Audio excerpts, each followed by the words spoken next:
হ্যাঁ পুলিশকে ফোন দেবো। প্লিজ আমাকে ক্ষমা করে দাও, প্লিজ প্লিজ আমাকে ক্ষমা করে দাও প্লিজ। কেটা আম পড়েছে?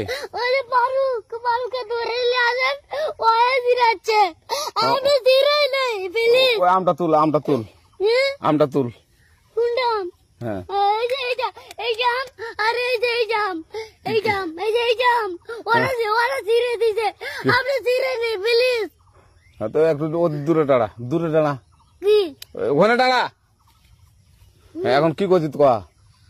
ফারুক না, আমরা কিভাবে বলছি, আমরা রাস্তা দিয়ে বললাম বলে আমরা স্কুল যাবো, কটা বস্তা দেখি ওই বাগানে ঢুকলে দিয়ে না আমাকে একটা দুটা আম ছিঁড়ে দিল। ওই যে ফারুক আছে না? ফারুক কোথাকার রে? ওই যে ওঠে ঘর। কোন টাকার ফারুক? এনে তুলিস না?